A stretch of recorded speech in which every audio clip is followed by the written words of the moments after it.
खबर सासाराम से है, जहां नोखा विधानसभा क्षेत्र की जनता को महागठबंधन एवं एनडीए के विधायकों ने 35 वर्षों तक सिर्फ ठगने का काम किया है।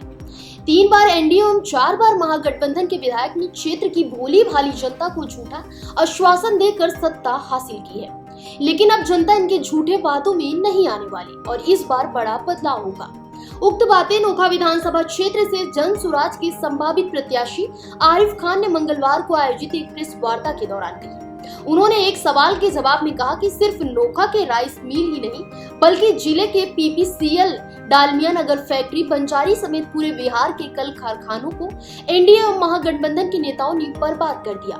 शिक्षा एवं रोजगार के लिए लोग पलायन कर रहे हैं और पूरा बिहार भ्रष्ट, अफसरशाही एवं आपराधिक घटनाओं से परेशान है। आरिफ खान ने कहा कि जनसुराज ने बिहार में बदलाव का बिगुल फूंक दिया है और जनसुराज इस सभाओं में उमड़ती भीड़ इस बात का प्रमाण है कि लोग इस बार बदलाव चाहते हैं। सर्वप्रथम तो मैं यहाँ हमारे इस प्रेस वार्ता में जो इलेक्ट्रॉनिक मीडिया और प्रिंट मीडिया के लोग आए हुए हैं उनका दिल की स्वागत करता हूँ। और ये आज का ये जो प्रेस कॉन्फ्रेंस है, नोखा विधानसभा में पिछले 35 सालों से जो होता रहा है उसका पर्दाफाश करने के लिए और हमारे नेता आदरणीय प्रशांत किशोर जी जो मिशन लेकर के बिहार को बदलने का सपना देखे हैं उस पर चर्चा करने के लिए बुलाए। क्या मुद्दा रहेगा आपका? क्या किस तरह के मुद्दे से अब नोखा विधानसभा का चुनाव और वहाँ से चुनाव लड़ने की बात कर रहे हैं? लेकिन नोखा विधानसभा ही नहीं, पूरे बिहार की 243 सीटों पर चुनाव हो रहा है। अब पार्टिकुलर अगर आप बात करते हैं नोखा विधानसभा की, तो नोखा विधानसभा में पिछले 35 सालों से 3 टर्म एनडीए के विधायक रहे रामेश्वर चौरसिया जी और 4th टाइम जंगी चौधरी जी, उनके पुत्र आनंद मोहन जी, उनकी पुत्र वधू अनिता चौधरी जी हैं। इन लोगों ने अब तक नोखा विधानसभा में सिर्फ और सिर्फ जातिवाद, धर्मवाद का नारा देकर लोगों को झूठा आश्वासन देकर सत्ता हासिल करने का काम किया है, वहां की भोली भाली जनता को ठगने का काम किया है। इसी उद्देश्य से इन 35 साल के कार्यक्रमों को उजागर करने के लिए, उनके विफलताओं का लोगों के बीच को रखने के लिए ये आज की प्रेस वार्ता की गई है। बड़ी चुनौती मान रहे हैं इसको नोखा विधानसभा में?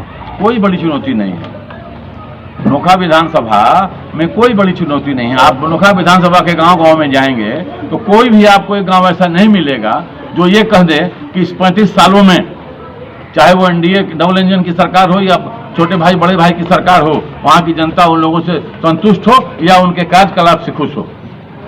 किन मुद्दों पर आप नोखा विधानसभा से चुनाव लड़ना चाहेंगे? नोखा विधानसभा से जो हमारे माननीय नेता प्रशांत किशोर जी का आह्वान है, पलायन रोकेंगे, बेरोजगारों को रोजगार देंगे, अशिक्षित बच्चों को शिक्षा देंगे, उचित इलाज की व्यवस्था करेंगे और महिलाओं को सम्मान देंगे, महिलाओं को स्वरोजगार देने के लिए उनका हम व्यवस्था करेंगे। इन मुद्दों पर लेकर के हम चुनाव लड़ेंगे।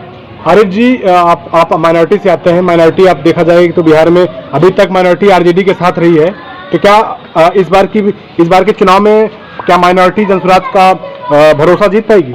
ऐसा है, आप एनडीए की भाषा बोल रहे हैं, इसलिए एनडीए की भाषा बोल रहे हैं कि माइनॉरिटी किसी के साथ नहीं रही है।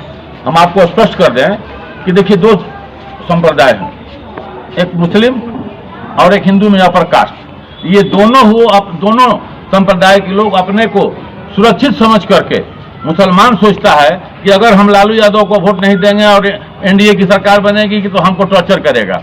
हिंदू के अपर कास्ट ये सोचते हैं कि अगर हम भाजपा को वोट नहीं देंगे, एनडीए को वोट नहीं देंगे, लालू जी की सरकार होगी तो हम अपमानित होंगे। कोई भी स्वेच्छा से और प्रेम से वोट नहीं दे रहा है। अगर इस तरह की बात नहीं होती तो जब से हमारे आदरणीय नेता प्रशांत किशोर जी 3 सालों से बिहार के गांव-गांव का दौरा कर रहे हैं, चाहे वो जाड़ा हो, गर्मी हो, बरसात हो, पैदल में आपने देखा होगा कीचड़ में चल रहे हैं और उनको लोगों ने सुना, उनकी बातों पर विश्वास किया, तभी आज बिहार में पूरे कहीं भी जब उनकी मीटिंग हो रही है तो जन सैलाब की तरह लोग उमड़ रहे हैं और उनकी बातों में विश्वास कर रहे हैं।